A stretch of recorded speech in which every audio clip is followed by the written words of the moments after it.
The phone rang just before supper on a Tuesday in June 1985. Ted Morrow had been watching the South Field for 11 days.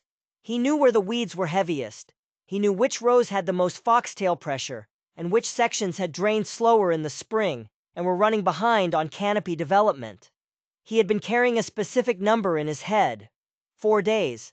Since the morning forecast had shifted, and he'd seen the front accelerating on the regional radar map at the extension office. 2 sentences into the call, he already knew what was coming. The custom crew had canceled. Not permanently. Not a breach. They hadn't walked away from the contract. They were overloaded.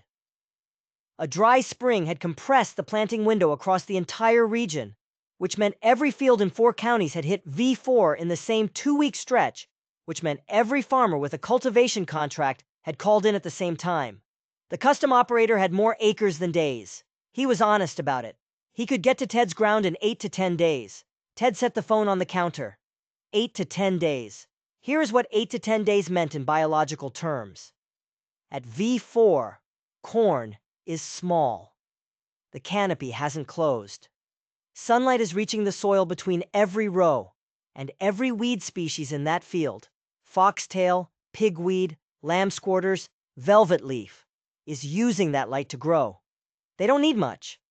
A week of warm June weather takes a weed from a 1/2-inch seedling to a 4-inch plant with a root system that is no longer passive. At 4 to 6 inches, it starts pulling soil moisture. It starts intercepting light. It starts reducing photosynthetic capacity in every corn plant within a foot of it. The first 4 to 6 weeks of corn's life are the most critical window in the production cycle. Yield potential isn't set at harvest. It's set early. In the cellular structure, the plant builds when it's establishing root architecture. Stress during V4 through V8 is not recoverable. What gets lost in those weeks stays lost.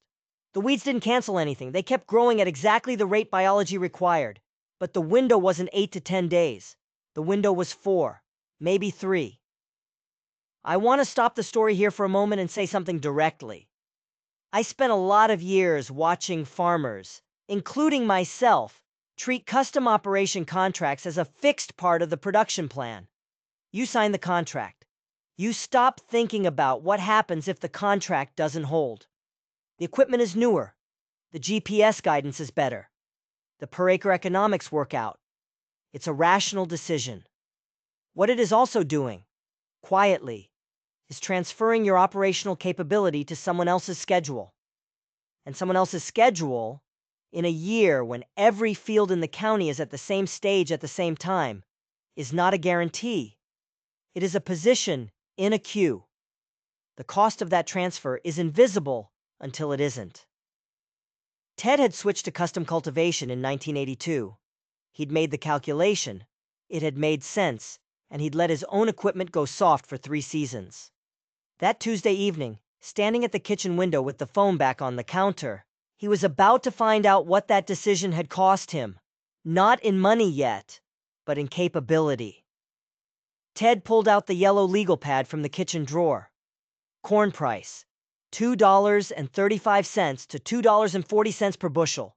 Operating costs, seed, fertilizer, fuel, land rent, interest on the operating line, had risen every year since 1979. A 5% yield reduction in 1985 wasn't a rough year. It was the difference between covering the note and having a difficult phone call with his lender. On 200 acres at 120 bushels per acre, 5% was 1,200 bushels. At $2.40, that was $2,880. He wrote $2,880 on the legal pad and drew a line under it. Then he went out to the machine shed. The 6-row cultivator was at the back of the shed, behind the grain auger and a set of disc blades he'd meant to sell for 2 years. He hadn't touched it since 1982. He checked the sweep blades with a flashlight. Some were worn. One was bent at the tip from an old rock strike. The hydraulic hoses looked serviceable, but old. The frame had surface rust. It wasn't broken, but it hadn't been run under load in 3 seasons, and he knew it. He went back inside and told his daughter they were starting at first light. She was 17. She'd run tractors, but not cultivation. He needed her not to drive, he'd drive himself, but to walk the field edge and watch the rear gangs, to signal when a section was drifting before he could feel it from the seat. 2 sets of eyes on equipment this old, on rows this narrow, without GPS. She asked what time. He said 5:15. She went to bed without arguing, which told him she understood the situation well enough. Cliffhanger number 1. He was awake at 2 in the morning, not from alarm, from the quality of the silence outside, the kind of silence that isn't quiet. It's a particular absence of wind that happens before a front reorganizes. He lay there for a few minutes listening to it, then got up and turned on the weather radio. The advisory was still calling for rain in 72 to 96 hours. He went back to bed. He didn't sleep well. They were in the field by 5:20. The corn rows were laid out across the south slope in the low-angle morning light, green and upright, the weeds scattered between them still small enough that you had to look for them.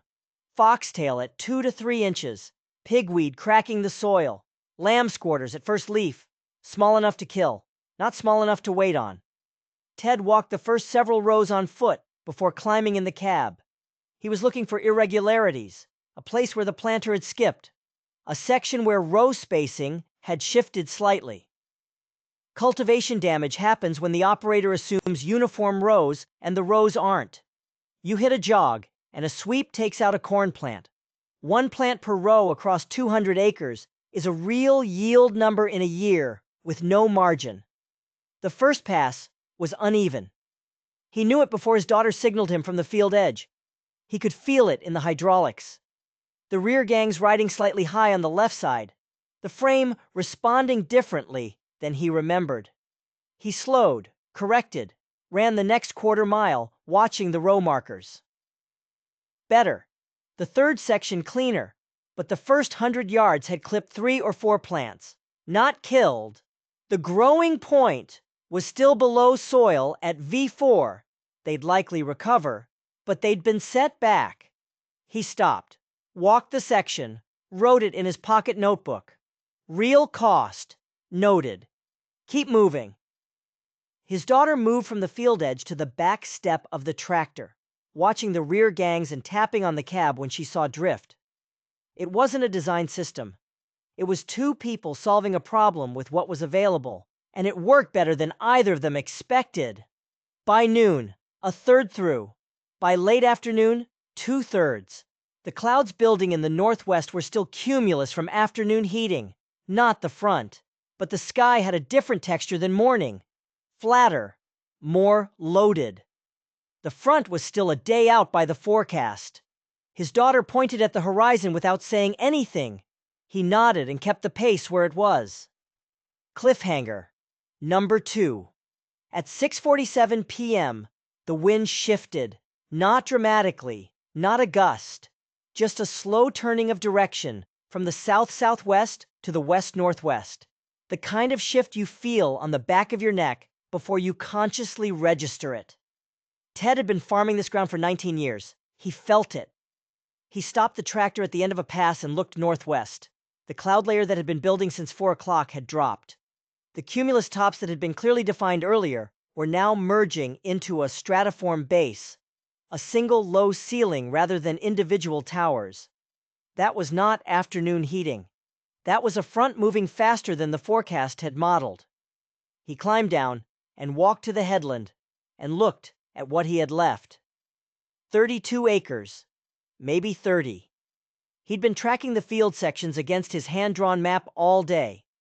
He did the arithmetic standing at the edge of the field. At his current pace, one he'd settled into after the rough first hour, he could cover 30 acres in approximately 2.5 hours. That would put him finishing around 9:15, maybe 9:30 if anything slowed him down. Sunset was at 8:50. He'd be running headlights for at least an hour. The front, if it was accelerating, could arrive by midnight, could arrive by 10. He stood at the headland for 40 seconds. Then he climbed back in the cab. He did not increase speed. Not yet. At 7:20, His daughter climbed up to the cab window at the end of a pass.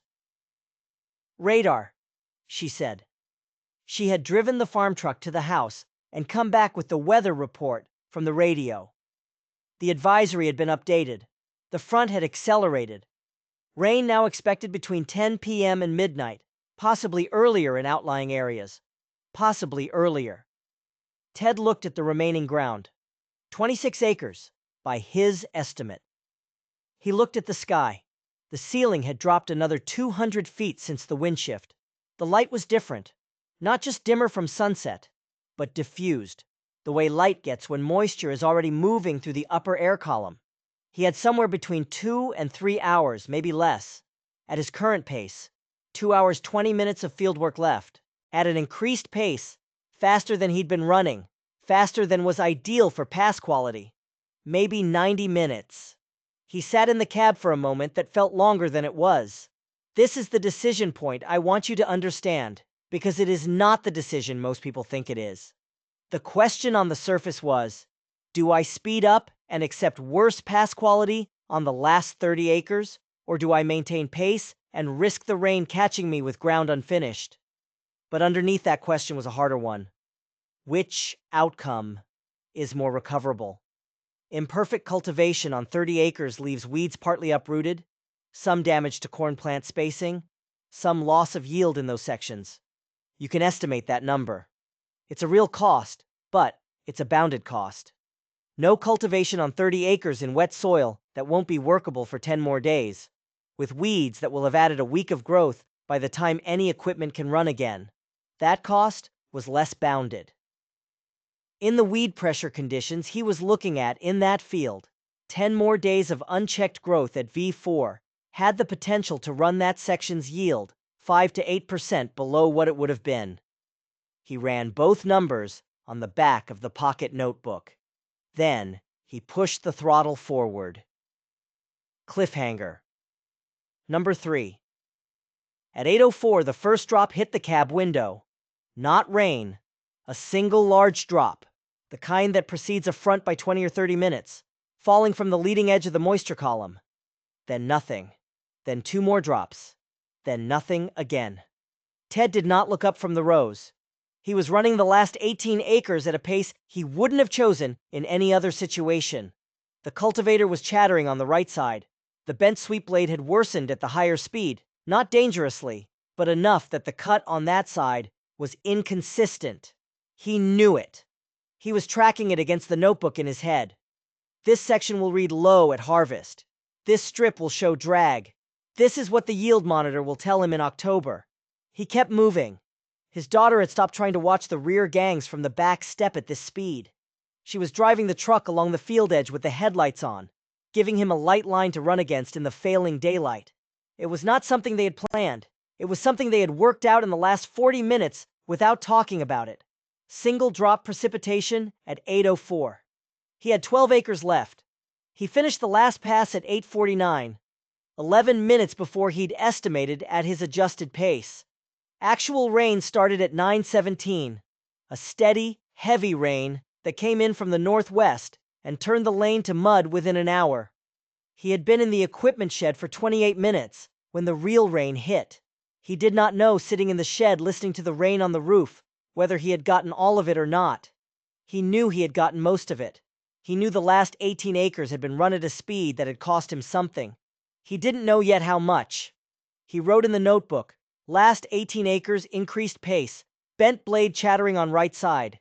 Expect yield drag in east sections. Quantify at harvest. Then he went inside. The front dropped 2 inches over 2 days.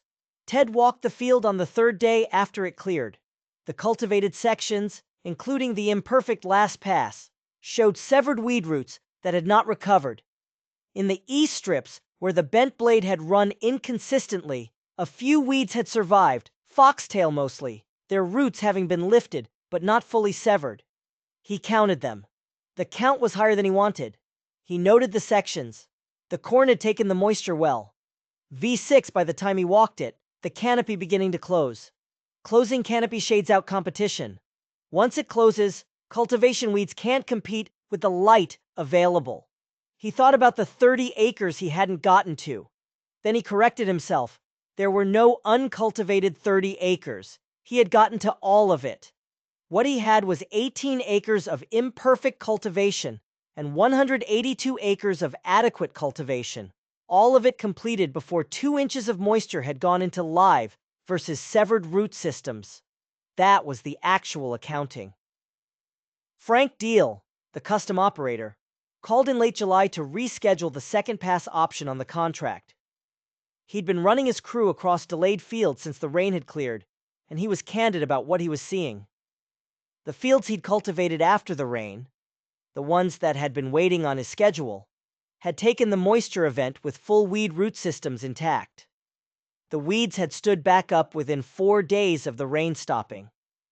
By the time Frank's crew arrived, the foxtail was 6 to 8 inches with secondary roots developing. The GPS guidance handled them correctly, but the biological damage had already accumulated through the window. Canopy closure on those fields was running behind. Frank said he was seeing yield projections on those fields that were running soft. Ted asked him to send the county data in November if he compiled it. Frank did, hand-typed on a single sheet of paper, informal, not official.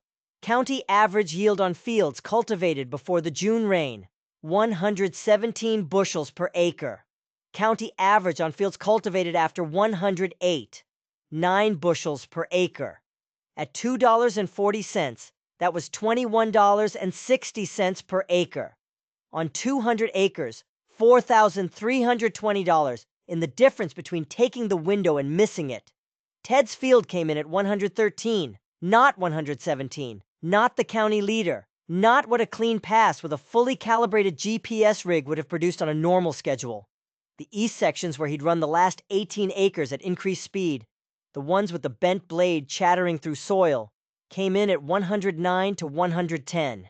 He could see it on the yield monitor map. 4 to 5 bushels low in those strips, exactly where he'd expected the drag, but 113 was above 108. And the strips that had been cultivated clean, the first 182 acres, ran 114 to 116, consistent with his 5-year field average. He sat with those numbers at the kitchen table in October and wrote them in the notebook, the same way he wrote everything. South Field, 1985. Target, hold county average on cultivated before rain fields. Result, 113 bushels per acre overall. County average, cultivated after rain, 108. East strips, accelerated pass, 109 to 110. Clean sections, 114 to 116. Net, above county average, below personal baseline, within acceptable range given conditions. Then he wrote one more line. Bent sweep blade. Replace before spring. I knew Ted from county extension meetings in the late 1980s. He showed me those notebook pages once, not to make a point about his own decisions, but to explain something specific about how to think about yield drag from imperfect cultivation. He was making an agronomic argument, not a personal one. He wasn't interested in credit. What he said was this: the yield number at the end of the season is not a grade on your decision making. It's a description of what happened to a biological system under the conditions that existed. You can read those conditions backward from the number if you know what to look for. The east section drag told him exactly what an imperfect pass at V4 under time pressure cost, measured in bushels per acre. That was data. He filed it the same way he filed everything. The tractor headlights had still been on when the first drops hit the cab window that night. He'd had 12 acres left and a bent blade chattering on the right side, and his daughter running the farm truck along the field edge to give him a light line in the dark. That's how close it was. 113 bushels per acre. County average on late cultivated fields, 108, 5 bushels per acre on 200 acres at $2.40. The math is $2,400. The notebook is still the same green cover, spiral bound. The numbers are in pencil. They don't explain themselves. That's the kind of story this channel is trying to preserve. Subscribe if you want more of them.